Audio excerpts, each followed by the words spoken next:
week, Timmy is now going to DC, which is going to be a loss for all of us because she was the one you always talk to. Yeah, get anything done. okay. I had to. So she said they couldn't.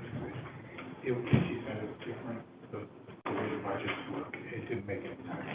For cost. Back and forth with you. Yep. So she's just going to move it. But that is still muted. Can we send her a text to unmute? Do we see, I don't see Jeanette, is she there? She's unmuted now. We should be able to. Jeanette, are you there? We want the tiles of the people on, Yes, please. right? Yep. Yes. Nathan? Gallery. Huh? Gallery. Right up here, right? I hit all those, so I can. Yes. Yeah, we don't need to see ourselves. That one, got it. Oh, there she is. Got it. Okay. Hi, Jeanette, how you doing? Hello, hello, everybody. Hi, hello. Hello. And then Whitney Warren in Well, the meeting? Is my audio on? Yes, yes. Your audience on, you're great. Show non-video participants. She is. Whitney, are you on? You're muted, Whitney. Hi, can you hear me? Yes, Okay, great. great. So let us know when we're live and we can Okay, what's happening? get started. Okay, so this is being live. Okay. Oh.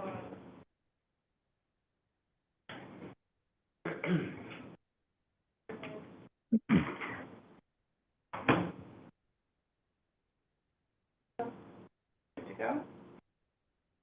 Okay. We're fine? Good. Welcome, everyone, to the June meeting of the Audit, Budget, and Finance Committee of the Buffalo Fiscal Stability Authority. Thank you for all being here. I will first call the roll of the committee, members present. Vice Chair Jurcek, Present. okay, and Director Floss, myself is here. We have a quorum. So the first order of business is to approve the minutes from the March 25, 2024 committee meeting. A copy of the minutes and the accompanying draft resolution are in your board book under tab 1. Can I have a motion, Jeanette? As moved. Okay, seconded. Are there any questions, changes to the minutes? None. None? All right. All those in favor say aye. Aye. Opposed? The minutes are passed. The next item of business is to recommend the final BFSA 2024-2025 budget and the related 2024-2027 four-year financial plan as presented to us to be approved by the full board. This budget was reviewed in detail at our March meeting and was publicly posted. No comments were received. The draft final budget and financial plan are provided under tab 1 in your book. I request a motion to recommend the approval of the 2024-2025 budget and the 2025-2028 financial plan by the full board. As moved. Jeanette? Thank As you. moved. I'll second. Is there any discussion? Seeing none, all those in favor say aye. Aye. Aye. Opposed? It passes. The final item of business is to discuss the bond pricing differential analysis as prepared by our financial advisor. Whitney Warren is presenting today to discuss this item. Whitney, could you go over your findings with us, please? Happy to, yes. Hi, everyone. So as we've done in years past, we analyze the pricing results from the City of Buffalo's 2024 A and B bonds. We then evaluated that compared to a hypothetical pricing of the bonds were it to be priced based on the credit of BFSA. In doing so, we worked, or I work with our pricing desk, several individuals who write scales for us, who are in the market on a consistent basis, 5 to 10 times a week, with clients of ours. So very much understanding where the current market is, what current spreads look like for different issuers, and they provided scales based on that, and based on, as you know, the local government credit, the rating of BFSA, and we then compared the results of the pricing based on the city's spreads to, again, what our pricing desk felt this Buffalo Fiscal Stability Authority would price in the same market. Based on that, as you may have seen in the memo, the difference between the two is anywhere from 4 to, I think it's 4 to somewhere around 15 basis points. So quite a significant improvement in pricing were it to be priced by the authority.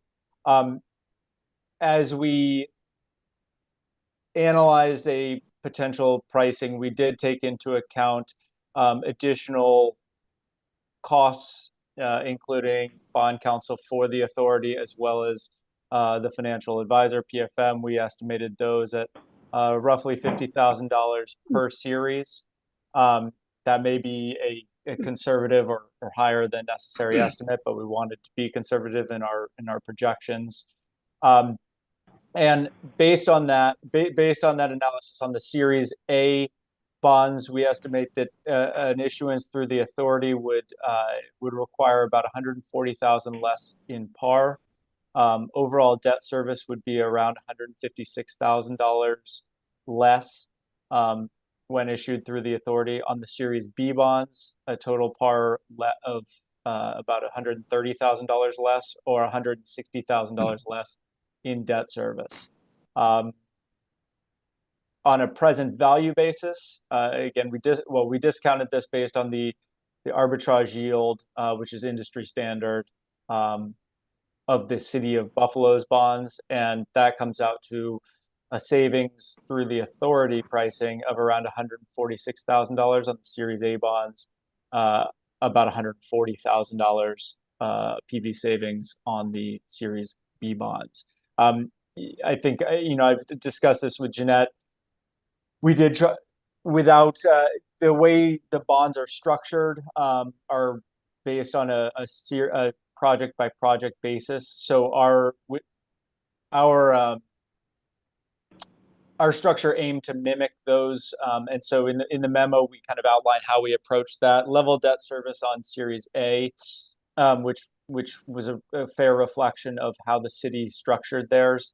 On the Series B bonds, it was significantly more front loaded, and so what we did was we proportionally matched the amortization of the city's bonds and matched the average life. So in the memo, you'll see that the average life of the bonds matches the city of Buffalo's, and so we felt that that was a fair reflection of the structure of both of the series. And that's I would think a general overview. I'm happy to answer any questions, comments. Janet, do you have any questions? Yes, I do. This is Director Jeanette. Mr. Ward, when you began, you referenced, or what was the language you used? The hypothetical, or the hypotheticals we used. You used the word hypothetical. Yes. And now that's on the one hand, that's a very soft word, and on the other hand, it's a hypothetical constructed of realities. Is that fair enough, the way I put it? I think so. Yeah. I mean, without going into the market with the authority's credit, we don't know where exactly it would have priced. I mean, so with that in mind, I think we do our best to analyze where current spreads in the market are. Lately, over the last, I mean, as you've seen over the last few years, yields, AAA benchmark yields have gone up quite a bit. But over the last few months, spreads, or maybe more than last few months, maybe last 6 months, spreads have tightened quite a bit. And so based on kind of all that information, understanding where comparable credits are pricing in the market, understanding where, you know, the same rated entities are pricing, same size, they really take into account a lot of these different factors. They give a best, and I don't want to be too soft, but, you know, it is a best guess as to where the authority would price if they were to go into the market today. Right, I would say right. generally we feel pretty confident that we're in the range of that. And I would say that the city of Buffalo had good results, but we do feel that, you know, if a stronger credit's going to the market on the same day, then they're going to price better or tighter to that AAA yield curve than the city would. Right. I follow you. You're speaking very, very, very clearly. I understand hypothetical, or put it this way, we both understand how you mean that. And you also now just inserted the phrase "best guess." I understand. Okay. What other language do we have? We've been in a soft argument with City Hall for years about how to leverage our strength, our rating, to save the city money. Would this be the only way to erase the word guess and hypothetical? Let's pick a bond and an amount, and I have difficulty speaking, so just be patient with me. Pick a bond type and a bond amount, and we and the city both try to go to market at the same time. And that, you see, that erases then, it stops the back and forth argument, and it kills the word guess and hypothesis. It's sort of a head-to-head comparison on a given day, this amount, this type of bond. Is that insane? Is that doable? Because we've been in this sort of friendly argument with the city for years. Is that insane or doable? Or I think you have my drift. I think I understand the question. You know, frankly, I haven't seen that done before. That's not to say it hasn't been done, but it certainly hasn't been done that I've seen. Where, and I would caution. I mean, I think that if you were to do it and the city had $100 million to issue or some amount like that, and you would want to split it in half, because once you go to market and you sell those bonds, they are sold. So you couldn't just pull the one that performs more poorly. So I think it would take certainly some further analysis to see if that was something that that the market would support, or unfortunately, I can't answer if that's something that others have tried, because I just haven't seen anything like that before. But I would, you know, I think to argue against the kind of hypothetical notion, the authority has a better credit, and Right. apart from that too, there's other components that go into this, like scarcity of bonds. And if the authority is going out to market, investors may look at that and say, here's an authority or here's an issuer that doesn't come to the market very much. We like to see that, there's scarcity of those bonds. And so that may be another reason why you get more interest from investors when those bonds are sold. So there's a number. I think I speak fairly confidently in saying that the authority would price better. Whether it's $150,000 in savings is hard to say exactly, but you would certainly save that, and it may be more, it may be less than what we've projected. But I don't know.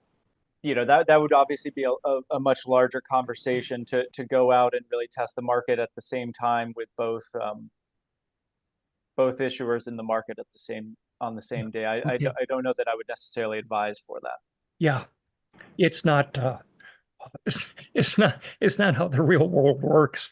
But all right. All right.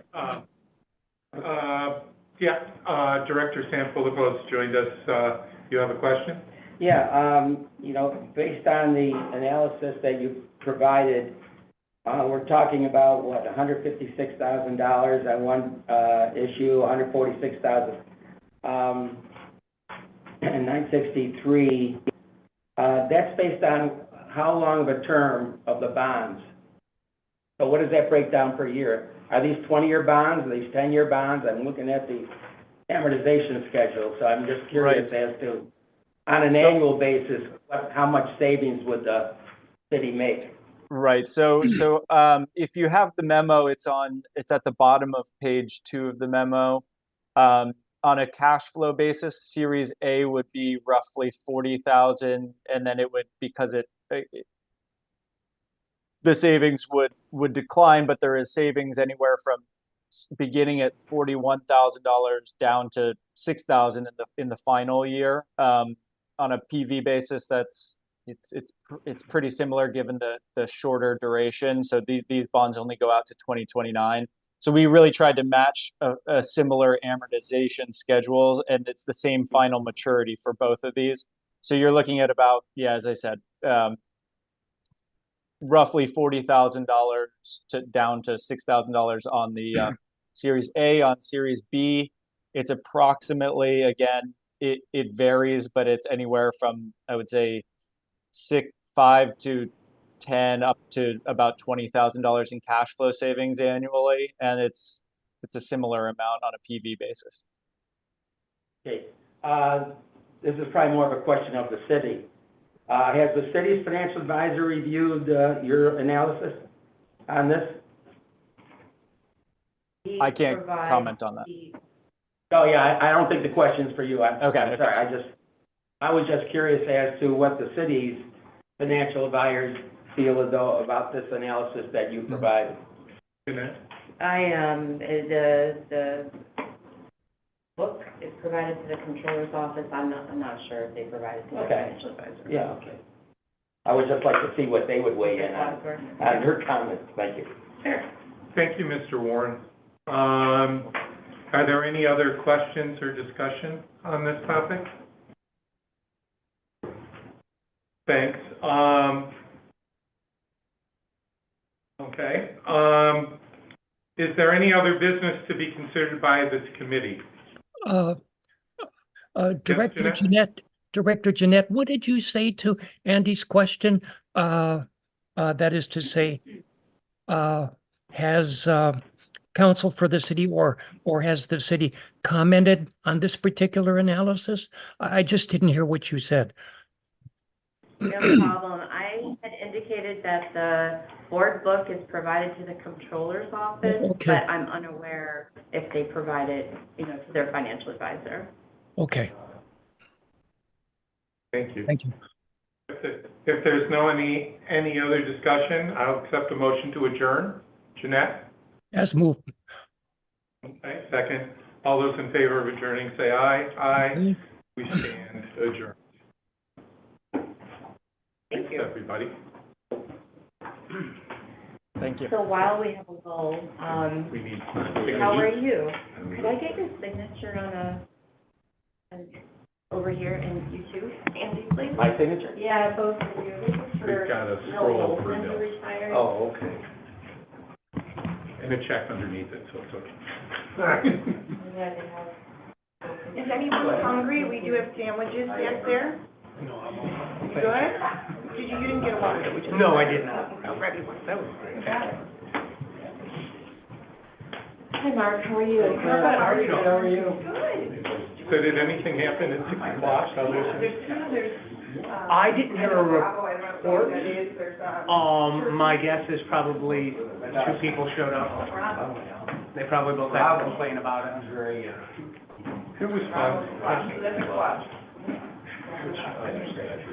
I think we got under some of the Republicans' skin with, there might be more competition if you could afford it. Oh, really? That's okay. I know they do. This isn't even that long. Yeah, they got a, yeah. They got a nice, oh, Marty, oh, this It's going up too. It's kind of, it's early. Yeah, no. Yeah, no. That's great. It is fun. Just a reminder, if anybody needs access to the men's room, we have a key here. It's across the hall. Education program. He's just trying to put us out of business. That's ridiculous. And King's just letting them all do whatever they want. Or no, somebody else. Got it. I think there was somebody else on our board who, I mean, I can't like that. But you're in Northwest Slope. Yeah, no, live off of, Admiral Road. What street? Oh, on it. You're on it? Yeah, yeah. My sister's straight on Wallace, right there. Nice, thank you. I'm in North Buffalo, right near UBC. Yeah, because I've seen you over at, Yeah. Some of it is, Where everybody knows your name. Yeah. And your business. like, we're working on it. $4 million of our $16 million is directly attributed to transportation. Not a lot. And Just get made it through budget season. because SUNY won't know. Staff chair is So you get them there because now you get to the We, had a follow-up with the. and bulk purchase. You're Started spending 2 right before days. Thanksgiving, we got no the diagnosis money, report came. Yeah. I'm at radiation, I'm doing our hours, I got a couple days this week of radiation. You know, But they, they bought a patio home. And we could, it's a little weird to say hours for out there, I know. Yeah. Genetic athletes, churches and all, Yeah. I And you come and play. I started, You know, chemo 2 days before Christmas. Good for them. Yeah. And you Meetings with the little probably. Just like an art. 20% of that. Like an art. The reports are going out. They are. Down to Bolivia, everything we do. Yeah. Kitchen, I dining room, mean, washer, dryer. Ronnie gave up those 37, but most of them. I mean, but the big one that people took away from it, science education, that they thought they were getting rid of some of those science. Yeah. All the folks that they know, please come, but UB's pushing out. Oh, we talked a long time, my dad. It's- The Boy Scout. I wasn't surprised earlier. In He's the old okay though. days, we had. You know, he's like, I called him This today. would all be solved And within he's, one. what, the rat, he's later. Yes, how are you? Really, the fixed rate. Right. I'm gonna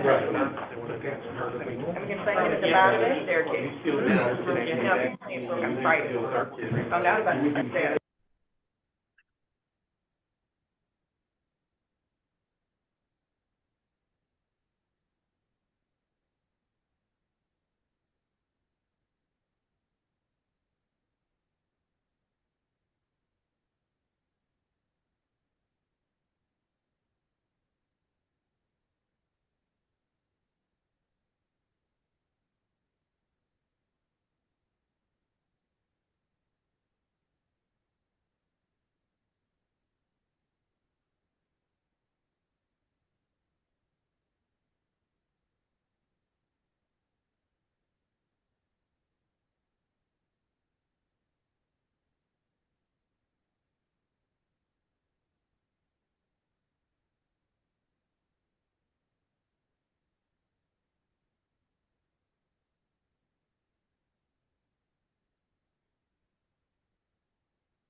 Yeah, nice going. We won't play in for that one. Nice going to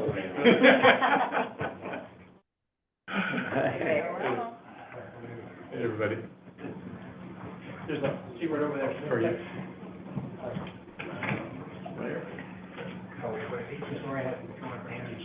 Your Honor. Okay. Are we live? Yes. Okay. Thank you, everybody. Welcome to the June meeting of the Buffalo Fiscal Stability Authority. And our agenda today includes a review of the City of Buffalo's adopted budget, the GAP plan as it relates to the 2024-2025 year, and the adopted budget of the Buffalo City School District. Additionally, the Audit, Finance, and Budget Committee met earlier today to review the final proposed BFSA 2024-2025 budget and the accompanying four-year financial plan, and has recommended this item be approved by the full board. Let's begin today with Executive Director Rowe taking a roll call of the directors. Thank you. Interim Vice Chair Jurasek. Present. Thank you. Secretary Flaw. Present? Thank you. Director Sanfilippo. Here. Mayor Byron Brown. Here. County Executive Hohenhart. Here. Thank you. You have a quorum. Thank you. Our first item of business is to approve the minutes from the May 15th, 2024 meeting. Directors can find a draft of those minutes and the accompanying resolution in your board book under tab 2. May I have a motion to approve the minutes? So moved. Okay, second? Second, thank you. Any discussion or comment? Hearing none, all those in favor of approving the minutes say aye. Aye. Aye. Opposed? The minutes are approved. Our next item of business is to review the final adopted budget of the City of Buffalo and the GAP plan as submitted for the 2024-2025 budget year. BFSA reports on these items are provided under tab 3 in your board book, along with the GAP plan submission by the city administration and the Common Council's amendments as made to the mayor's proposed budget. Bryce and Jeanette will review this for us, please. Thank you. Good afternoon. Thank you for giving me the opportunity to address the board today. I will be reviewing the city's adopted budget, which Common Council amended on May 22nd, and the mayor signed and approved the amended budget on May 28th. The amendments impact both the general fund as well as the enterprise refuse and recycling fund. So we'll be covering both funds this afternoon.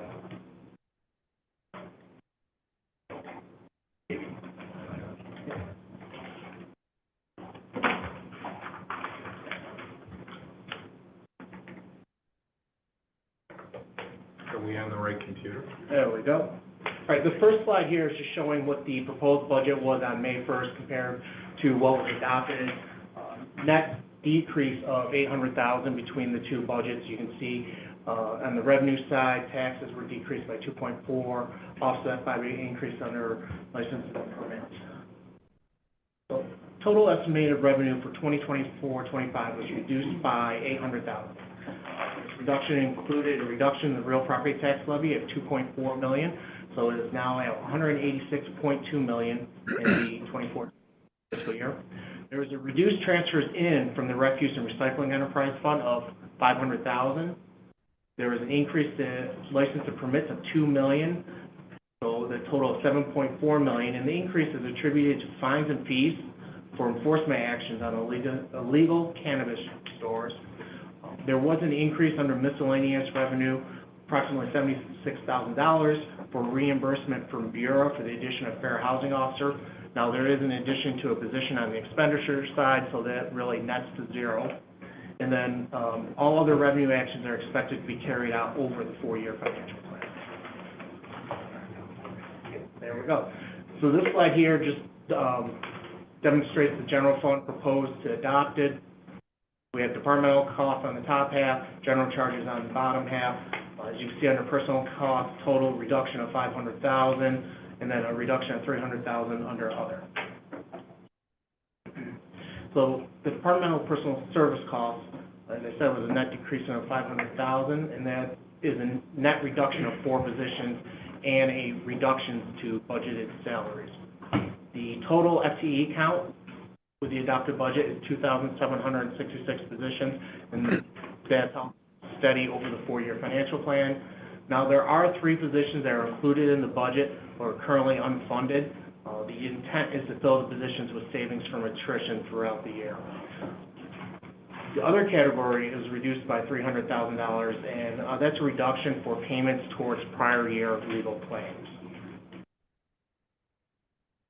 The city's adopted 24-25 budget provides for general fund revenues of $602.3 million and expenditures of $617.2 million, representing a deficit of $14.9 million that will be funded through the use of unassigned fund balance. Total revenues, as I stated, total $602.3 million, which is an increase of $25.2 million or 4.4% over the current year adopted budget of $577 million. Total expenditures total $617.2 million, an increase of $40.2 million or 7% over the current year adopted budget of $577 million. Moving on to the refuse fund. I'll focus on revenues on this slide. The proposed budget totaled $31.6 million. The adopted budget was $31.9 million, an increase of $300,000. Service charges are increasing by $200,000 for an increase in estimated user fee interest. And then under miscellaneous, that's an increase of $100,000, and that reflects an increase for estimated revenues for the reimbursement for Medicare Part D. Moving on to the expenditure side, net increase of $300,000.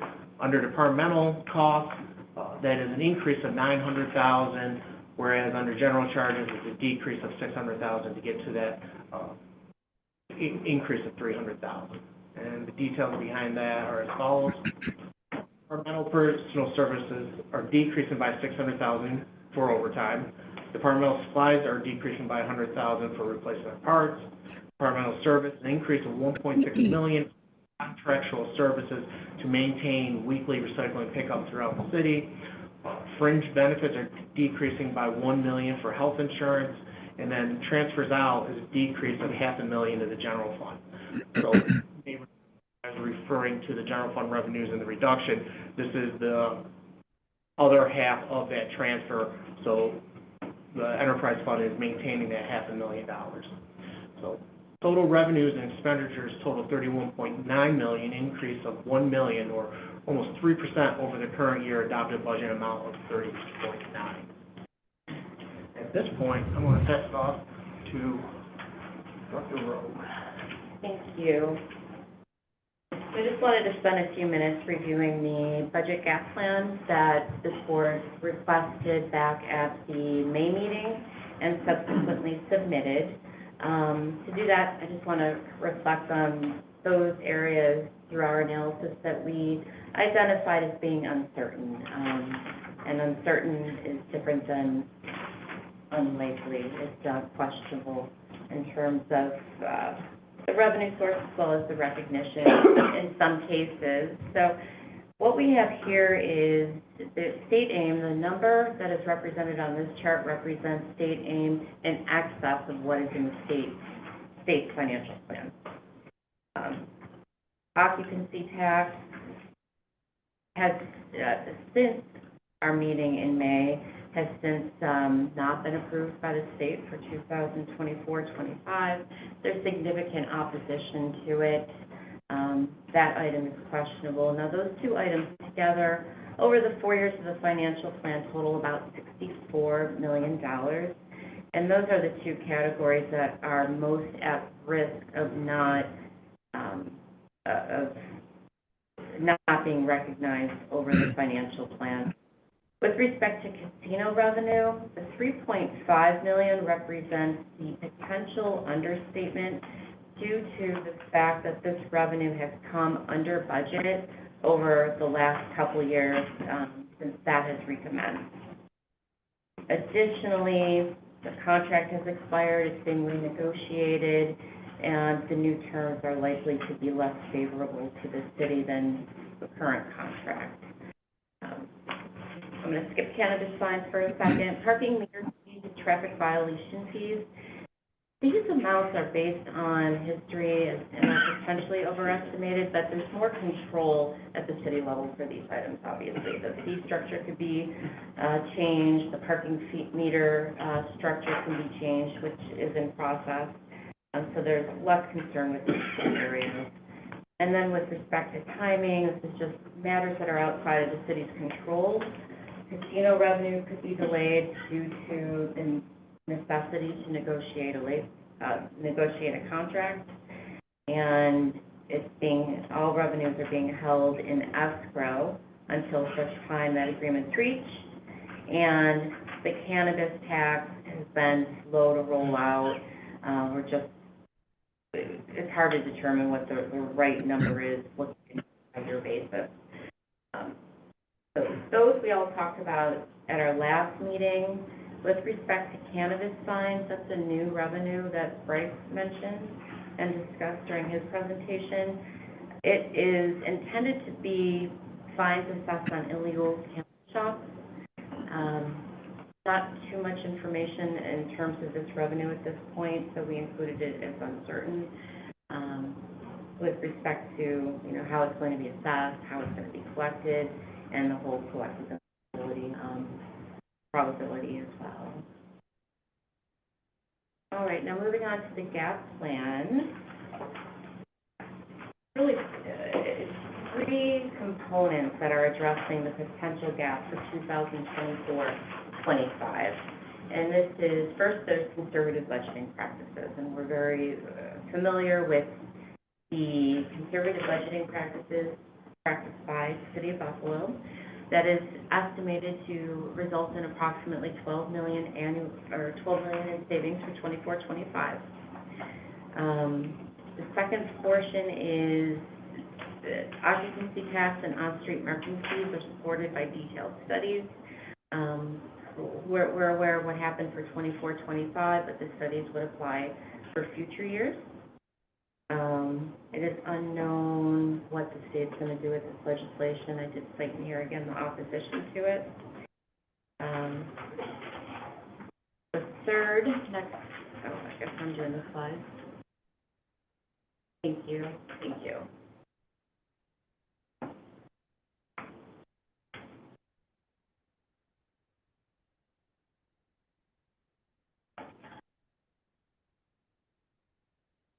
The third resort, in the event that there is a budget deficit in excess of the already budgeted operating loss of $14.9 million, is to revisit two one-time sources, one being ARPA revenue replacement, and the second being assigned fund balance. That is consistent with our expectation in terms of what is available to the city this year. The GAP plan did adjust 24-25, but it didn't identify areas to work through potential short out years. So our resolution that's before you today is requesting an updated GAP plan to look at the following 3 years and prioritize additional city revenues and or potential cuts to address the uncertain revenues. And just another reminder regarding ARPA, if that is going to be reallocated, it requires on an act of an independent body being common council, so there's an inherent risk, just to mention on that item. And the 25-28 financial plan will require updating for the modifications made by the common council as adopted. Those modifications are relatively minor, and we know the budget office is working on that. We expect it very soon. Are there any move it to comments or questions at this point? Yes. Thank you. I have a question. With regards, the resolution refers to the 25 through 28 financial plan, and references submitting a revised financial plan to address the modifications made to 24-25 plan. Is the authority commenting on this 24-25 budget as passed by the council due to the fact that you've identified a number of revenue sources that do not appear or are unlikely during this year? I'm not necessarily seeing that in the resolution. Right. The conclusion that was reached was that there is the ability to fill any potential gap over that 14.9 for the shortfall in revenues through assigned fund balance and through reallocating potential revenue replacement ARPA, which that would have to be done by December 31st under current regulations. But we cannot comment on any of the out years at this point as we haven't received. I would agree. My role as county executive, I also sit on the executive board of the National Association of Counties, which is pretty instrumental in the negotiation of ARPA. It's clear that all ARPA funds have to be encumbered by the end of this year, not spent on the 26th to spend it, but there has to be in writing, here is how we're going to spend it. And if not, what I'm hearing based on the Republican House is they're going to try to sweep it back. I would suggest to the representatives of the city, including the mayor, if the goal is to use ARPA to fill the gap, let's not give others an opportunity to sweep that. Mayor?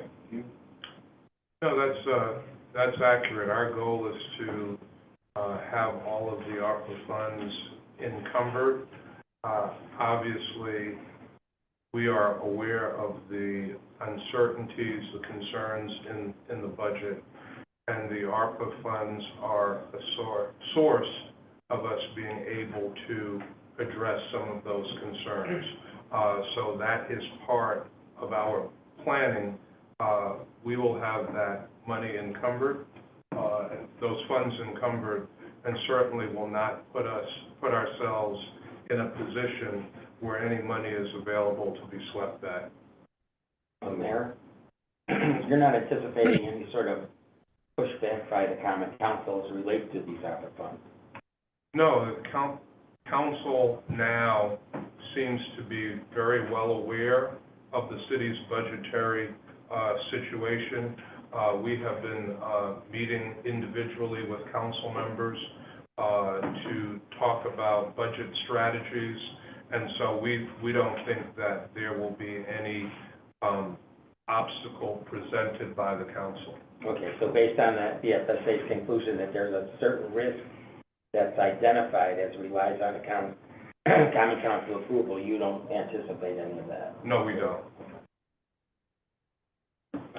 Thank you. Thank you, both council. Thank you, Director Claus.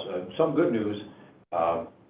Based on recent sales tax revenue and the estimate from the city, which it is conservative, we think there may be a slight under budget of the amount of sales tax revenue that is to be received by the city of Buffalo. Not only have the numbers come in much better in the most recent period, the only reason we saw a appreciable drop in the first 2 months of this year were related to actions that the county took to basically give a waiver of sales tax on the home heating fuel. And that resulted in that drop earlier in the year, in the drop in the percentage, but since then, numbers have come in very fine, and actually, things continue on that trend. It appears the city of Buffalo actually received a little bit more in sales tax this year than what was anticipated and proposed. So good. That is good news. It's always good to hear at least some good news, I think. I think the importance, though, of having the gap plan and having it done publicly here before the control board is important for the common council, for the citizens of Buffalo to understand just how much everyone is working together to try to fix these problems. And as those of us who've been sitting here at the control board for a number of years realize that every year we worry about uncertain revenues and uncertain expenses, so that it's, I think, appropriate for us to do part of the budgeting process. And I'm hoping, given some of the comments people made, that they would realize just how much work is going into making sure that we're not surprised as we go on. I think that's why this resolution, to have the next 3 years of the GAP plan and have a thorough discussion about it in public so everybody can hear, is an important part of the process. Just wanted to add that as we go through this. Are there other questions, comments? I'll just say Yes. that I have set up a fiscal sub-cabinet of commissioners, directors that are meeting on a weekly basis to go over expenditures, threats, revenues, to make sure that we are hitting the goals, the projections that we have set. So that group has been working consistently to go over these numbers to make sure that our strategies for gap closing work as we anticipate. Thank you. And if I, Mayor, if I can add, under the mayor's leadership, we are taking this serious. We did meet with our group this morning, as the mayor just stated, and everyone within our leadership role in City Hall is fully aware of the city's financial situation. We basically informed departments the fiscal challenges the city will face in the upcoming fiscal year.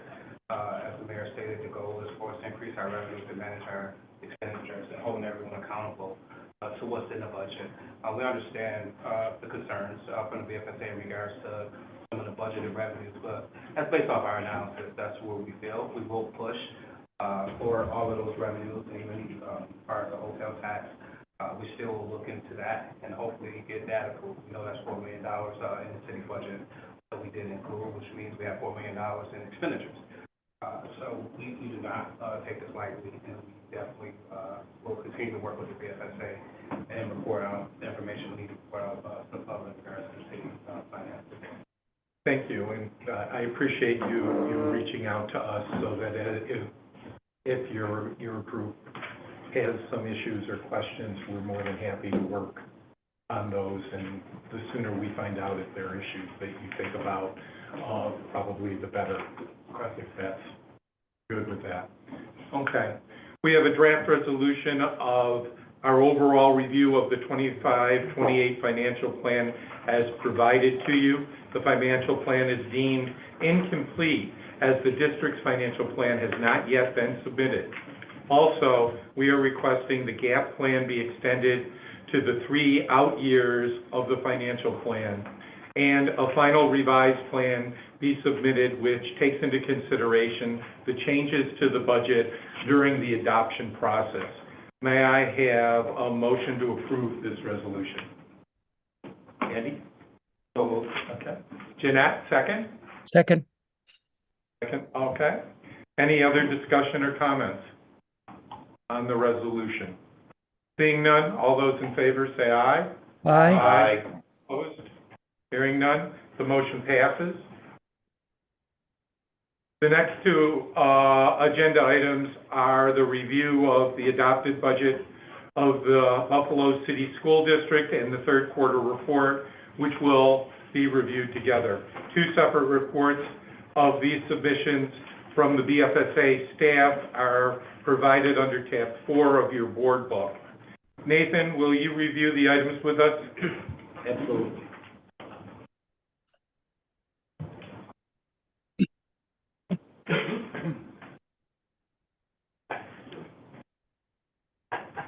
So for starters here, we wanted to give a quick overview of the third quarter results.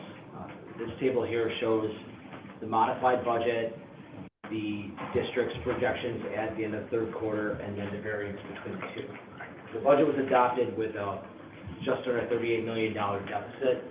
The current projection is about $5.7 million, and it's a $32 million budgetary variance. Go into the revenues and expenditures briefly. This shows general fund revenues. It has the 22-23 actuals, the modified budget. Well, Thank and district projections here. So the projections are very close to budget. There's a few areas where BFSA believes that revenues may be slightly more favorable than the projection, but BFSA concurs with these forecasts. The next table is the expenditures. This compares the fiscal year end 22-23 actuals with the adopted budget. The third column in shows where all the budget transfers occurred from the adopted to the modified.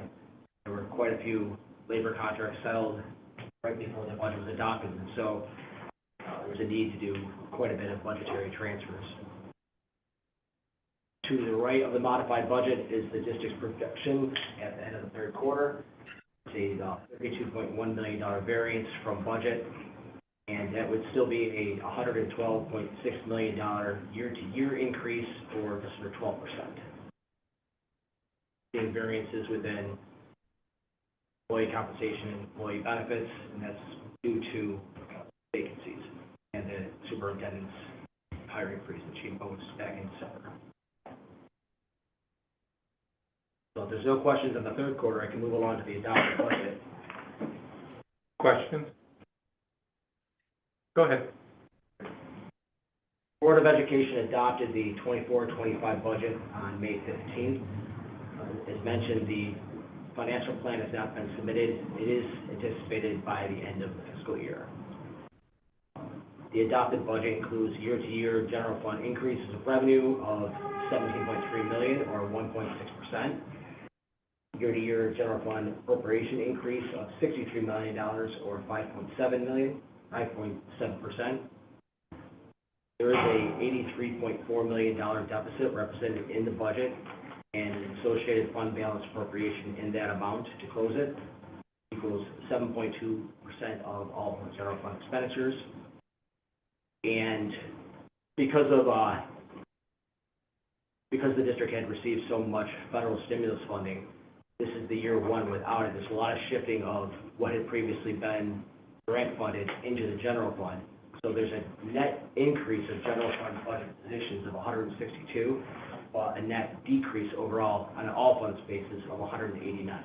I'll dig into that a little bit more as well. Then a quick question. Okay, so they're using $83.4 million of their fund balance. Correct. To balance the budget. Correct. How much is their remaining fund balance? It's projected at, well, let's say about 370 at the end of this year. 370 million? Yes. Yep.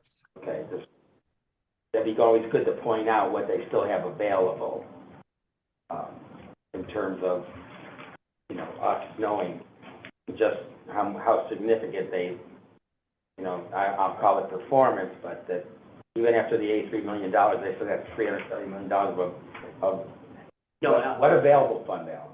That's prior to the 83 million. Prior to the 83 Yeah, so the end of this fiscal year, the projection is about just under 370 million. Okay, thank you. And Mr. Barnes, you're on the screen, correct? Yes. Yes, just so everyone knows the school district is here if you have questions. Thank you, Mr. Barnes. Sure. Go ahead. Okay. All right, so this is just a high-level overview of the general fund. You can see where revenues are increasing, expenditures are increasing. Compares the projection third quarter with the new adopted budget. I've gone through this, I won't reiterate any of this. But some of the key observations that BFSA had, the first is that there is a structural deficit present within the adopted budget. Budgeted appropriations exceed the anticipated revenues. The rate of growth in budget appropriations exceeds that of revenues, both in dollars and as well as percentage over the prior fiscal year budget. District opted to continue a lot of the programs which had previously or are currently being federally funded. The dollar amount is an estimate. It's about $47.5 million of what had been included this year by grants is now going to be in general fund next year. That includes program services, contracted services, including summer and after-school programming. All 304 FTEs that are grant funded now are now moved into either vacant positions or newly transferred positions. So all hired people are now going to be general fund funded. That is a decrease. It was about 90 million in ARPA funding this year, and then next year it's 45.7. So that's wasn't everything that had previously been funded, but much of that still going to be continued. So with that said, the district is attempting to right size. They're beginning the process of aligning total staffing with declining student population with their budgeted appropriations. So over the last 5 years, district enrollment has declined about 11.5%. At the same time, partly due to additional federal funding, total FTEs increased by 216, or about 4%. So, Mr. Barnes has pointed out that this is an economically unsustainable trend, and that budget is year one of two to address that issue. So year one eliminates 187 vacant positions. Part of that is that current teachers are, the district term is bumped. They are coaching positions. 36 will be bumped into classroom instruction away from support services. Will leave an estimated 42 positions vacant after the year end, and that's an estimate based on an assumed level of retirements. There is a potential for 30 additional layoffs. And there will be a continued hiring freeze for non-essential staff. The superintendent approves all hiring. 2-year plan is to reduce FTE counts by a total of 226 positions. This is a graph that we showed back when we reviewed the financial statements. It's just a way of taking a look at this total enrollment, comparing it to instructional staff and then total staff. When I want to be very clear that when we look at pupil to instructional staff, that does not mean classroom size, because many teachers don't necessarily teach in a classroom. So that's not what that's a representation of, our guidance counselors, attendance teachers, and so forth.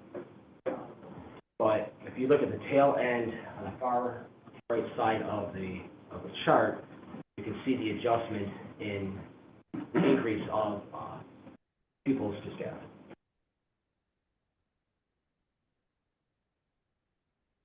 Okay. So over the last I have a question. Yes. In here, it talks about how the population of pupils has declined by 4,667 pupils, 13.7%. So the budgeted positions have increased by 418 FTEs, 7.9%. How many FTEs are there currently, and how many were there prior to COVID? Do you have that number? I don't have the exact number. I can tell you. Thanks, Jim. Prior to COVID, it was about 5,800 total FTEs. With these cuts, it'll bring it down to about the same number. In between there was the huge increase up to over 6,100 positions. So it's the first step of a two-step process to at least get it down to the pre-COVID levels. Second step is to address them even further for the enrollment declines. Thank you. While we've got you there, Jim, can I just ask a question about the mix of students? Because obviously they're not all equally dependent upon each classroom. What are your concerns or about the mix of the students that you have in the different grades and the ability to reduce the number of classrooms and therefore the number of teachers? That's a great question. In the 24-25 budget, we eliminated 30 classrooms at the elementary school levels. And these were all very data-driven decisions within our school-based budget process. So we reduced 30 classrooms at the elementary level, all strictly based on enrollment declines. And then we took 36 coaching positions, which are teachers that do not have contact with the children, and eliminated those positions. They were allowed to bid back to be teachers in classrooms. The second component of that, though, we have an extremely high population of special needs and English language learners. Those populations do require more resources than a typical gen ed student. So we have to factor all that in. Nothing was done with a hatchet.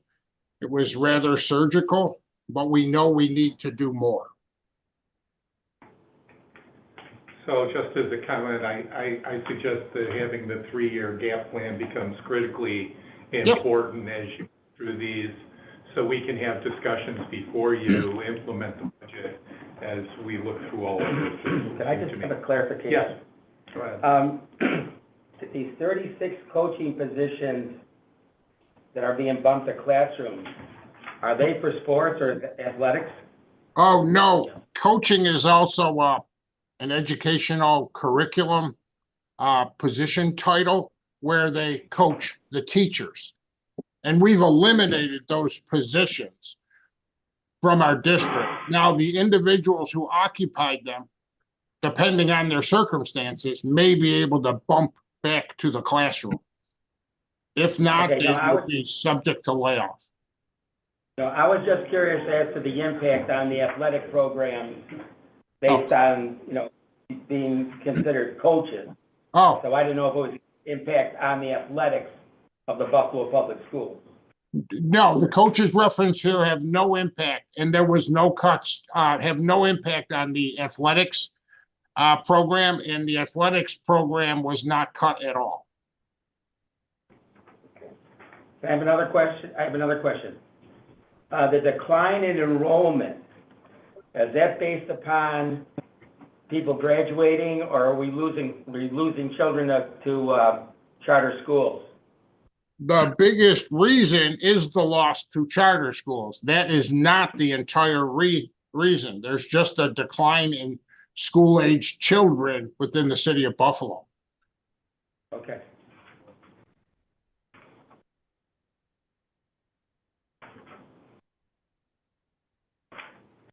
Hey, Sure. Thank you, Jim. You're welcome. Thought I would go through this. This is, the last 3 years have seen a significant level of both the federal stimulus money and increases in New York State aid. The first of which, the federal stimulus, is of course one-time aid. It expires, and there's also been a 3-year phase-in to get foundation aid up to the Council Campaign for Fiscal Equity standard. So this bottom table here lays that all out. It shows the close to $290 million in ESSER 2 and ESSER 3 funds over the 3 years, which of course is expiring. And then the increase in your state foundation aid, that total increase to the base over those 3 years is $551 million, or excuse me, $261 million for foundation aid. And overall, it's been a huge increase of over $500 million over that 3-year period. Foundation aid, of course, increases. That's the base for next year's aid. Federal stimulus funds are expiring. Moving along, this table shows the adopted budget revenue. There's no difference between last year's adopted budget and the third quarter projection. The budget increases general fund revenues by $17.3 million or 1.6%.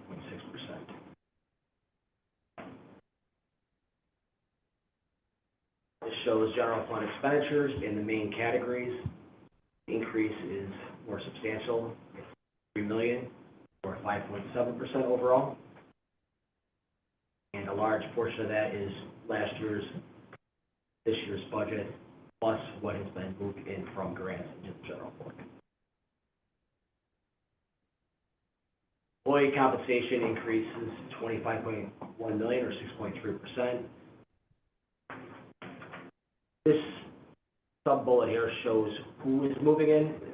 It's not an exact number, but it's mostly teachers and a lot of white-collar positions. 50 of those are security guards. Currently funded and now will be general funded. It also includes his salary and benefits for all employees. All contracts are current with the exception of the TAP contract, which is expiring at the end of this year and is currently being negotiated. Benefits increased by $13.5 million or 6.3%. There's a pretty big increase in retiree health insurance of $9 million or 18.8% the budget. When we dug into it, there's a pretty big increase in Medicare Advantage costs of 11.4%. And of course, debt service continues to decline as the work associated with the school's construction board loans are being paid down. There you go. This is the chart that I flipped ahead to. This shows historical district, charter school, and total public school enrollment in Buffalo. Shows where the decline began before the pandemic, but became more pronounced during that period. So, and of course, over the same time, charter school tuition payments have been increasing not only by number of pupils, but in tuition amount in and of itself. Next year, charter enrollment is anticipated to increase about 7.1% over current level now, and there's an increase in the per pupil cost of up to $15,500 per pupil.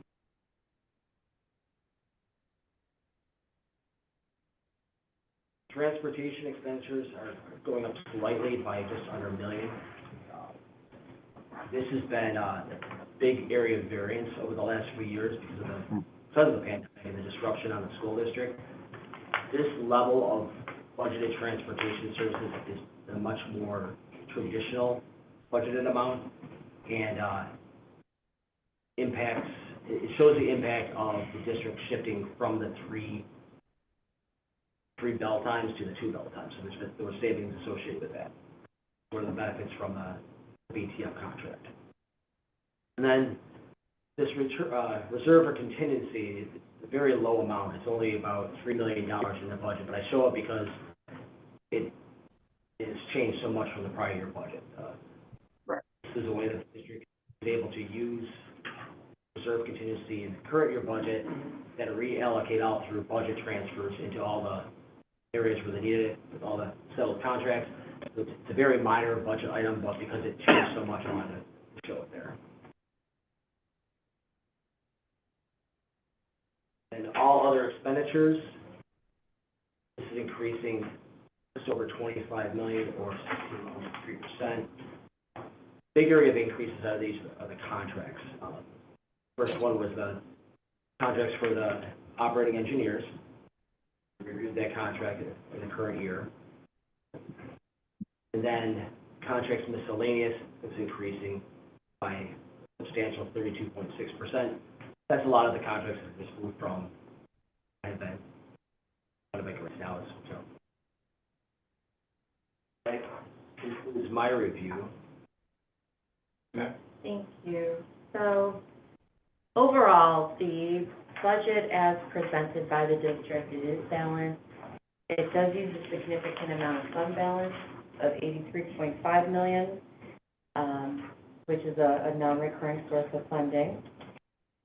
In order to continue certain programs that were funded with COVID-related federal stimulus, it's necessary, to use fund balance in the next year to fund these programs. And then, as Nathan mentioned, rate sizing is really a key component of our review and what the district's doing to address the structural imbalance.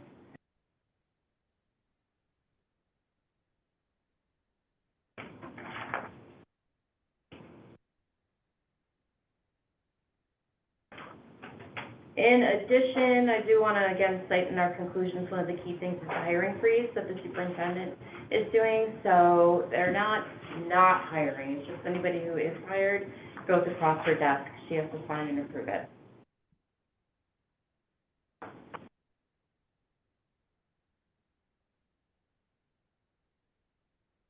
The new clicker. And then finally, I'm not going to talk about right sizing again, but that is really instrumental in terms of what the district is doing to address the structural deficit. And that's why I think it's important that we have the gap plans for the next few years going out in the financial plan, to be able to have a good discussion and to help wherever we can with recommendations on all of that. Are there any other questions or comments on the school district? Yes, this is Director Jeanette. Mr. Barnes, in order to do a right size, and that was, I think, a term you have used. Yes. And shrink that gap between student head count and staff, classroom and non-classroom staff head count. In order to right size and collapse that gap, you told us recently that one of the gosh darn problems in the past was that separate school principals would each submit their needs list to Central, and Central would do their damnedest, their best to fund the principal's needs. Which of course, across time, led to that divergence. That is to say, overall, student count down, budget numbers up. So you said that was sort of one of the mechanisms, one of the problems inside of budgeting. Yes. And the simple question I have is, how have you corrected that so that the numbers, how should I put it, so that the trend lines, student count and overall staff count, that they mirror instead of diverge? Yeah. So how have you, it was a flawed mechanism in your analysis. Have you made progress in, what progress have you made? Yeah, well, I think we have. And that problem, as you so succinctly described, was exacerbated by the ARP-ESSER funding. But as a slight nuance to that, the ARP-ESSER funding was supposed to be devoted to learning loss and social and emotional needs, which meant more teachers, in our world, and more guidance, attendance, social workers, and psychologists. But they were supposed to be short-lived.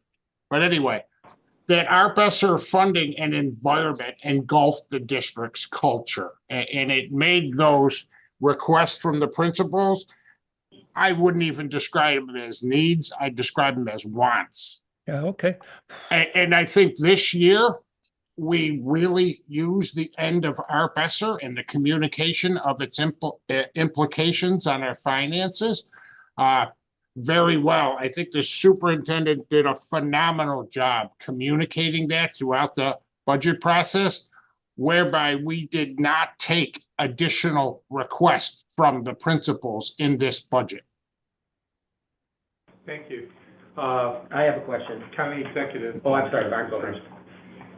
Thank you. I'm, like others, a little concerned about the use of the fund balance and seeing the dramatic increase in fund balance without having any understanding of what the future years bring, the out years, and what would be gap closers then.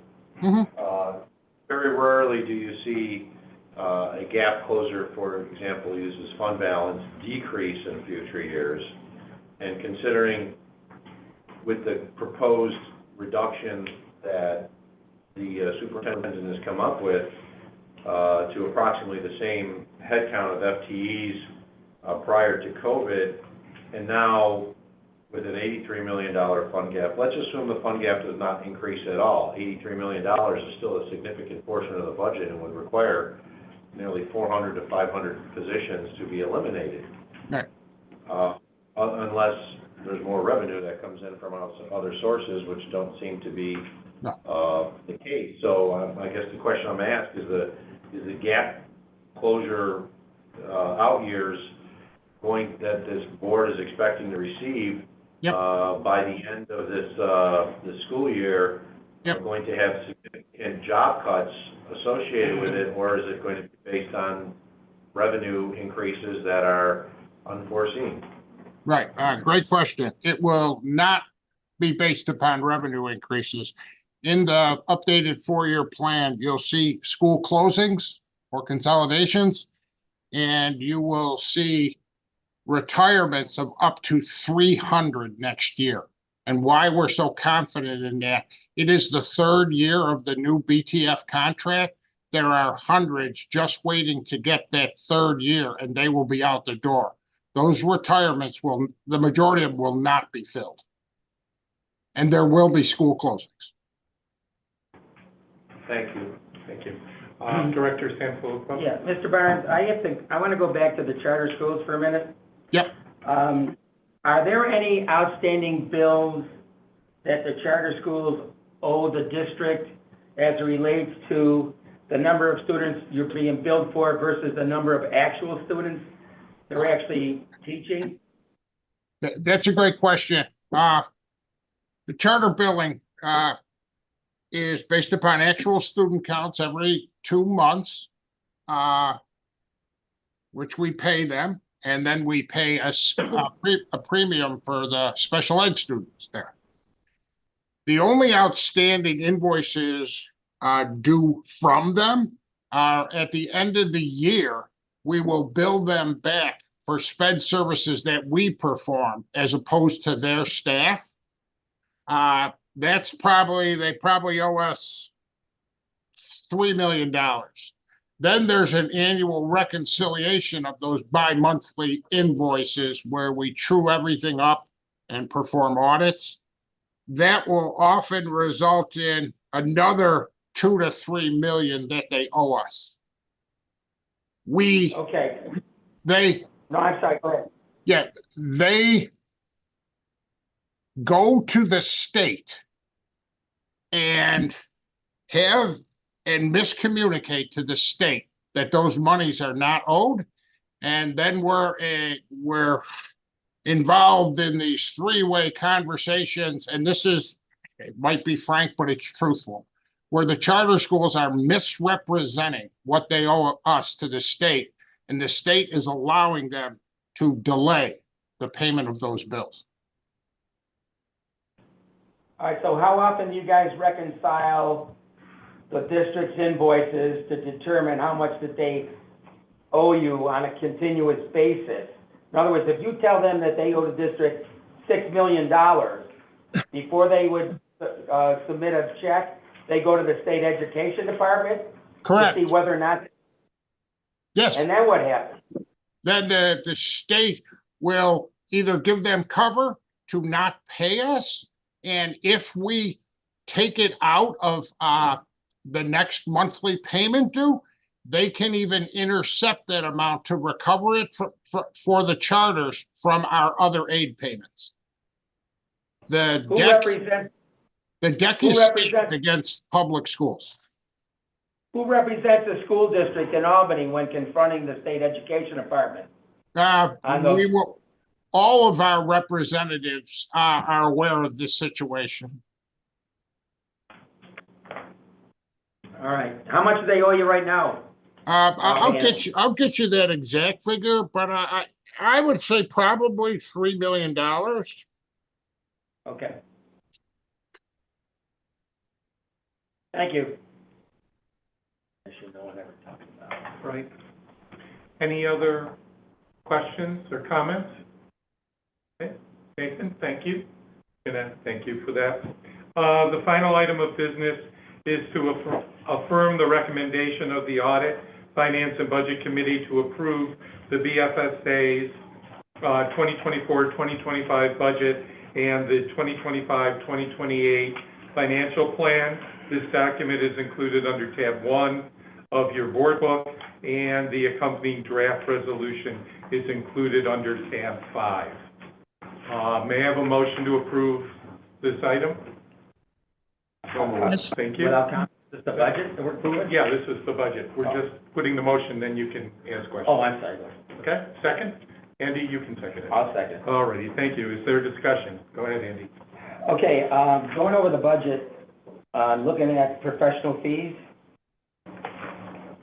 And I'm looking at the actual, like for legal fees. And the actual amount was, for 2023, was $5,920. You're forecasting $7,500 for the current fiscal year. But then in the out years, it jumps from up to $40,000. I was just curious as to why that significant of an increase. Is there something we're missing or I'm missing? I don't think, Go ahead, I'm sorry. It's not your budget It's yet. not your budget. Okay, thank you. Well, You had me, if you have the answer, it's okay. No, you had me stumped. Okay, Jeanette? yeah, no problem. So we're looking at the 40,000 for legal fees. That doesn't go, it doesn't go up. What you're looking at, those other numbers are actual balances at the end of 23. Yeah, And then what we're forecasting for this year, and then we just leave it at 40. So we used to have an amount budgeted for litigation and then a pretty substantial amount for litigation. We kept it in the budget for a number of years, took that away, and we keep 40, just to keep it. who's suing us? Right now, that's why we just have 5,000 for litigation, it's just a budget placeholder. Okay, no, I was just looking at the actuals versus then what you're projecting on the out years. It jumps to $40,000, and I didn't know just what type of legal fees we anticipate in the out years. And then, you know, same thing with other professional fees. The actual was $42,000. The forecast for 23, the forecast for 2024 is 10. And then on the out years, it spikes up to $60,000. And I didn't know what are we talking about in the way of other financial fees, because I know the accounting firm is like 14, 18, or 16, or 17, or whatever. Right. But how are we jumping from 42,000 down to 10 for the forecast, and then up 60,000 in the out years? That one's more difficult to predict the expense is going to be. There's a certain amount that we allocate for things like our OPEB actuary costs, Okay. or any studies that the board of directors would like done that we don't have Yeah. the professional expertise. Yeah, I read that definition, and I didn't know, what does this board, what have we done in the past where we've requested a lot of other fees other than maybe PFM? I would say PFM recently. In the past, we've had groups come in and analyze OPEB and talk Okay. about different funding mechanisms for OPEB. Okay. It's been a while. Okay, but this isn't just financial, I don't see, we got accounting and audit, but I don't see financial advisory or bond lawyer or any of that kind of stuff. That's where that would go. Okay, so is there any specifics on how much we pay PFM? We pay PFM per study, Per study? Okay, and depending on how much work goes in each study, depends on the invoice. It's between, I would say, 5,000 to 7,500 a okay, year. so this analysis they just confirmed on whether the BFSA issues the bonds or whether the city issues the bonds is somewhere in the area of like 5,000 or 7,000? Yes. Okay. No more questions. No more questions? Any other questions? Seeing none, then we can move to a vote. All those in favor of the resolution, say aye. Aye. Opposed? It passes. Is there any new business anyone would like to bring to the board?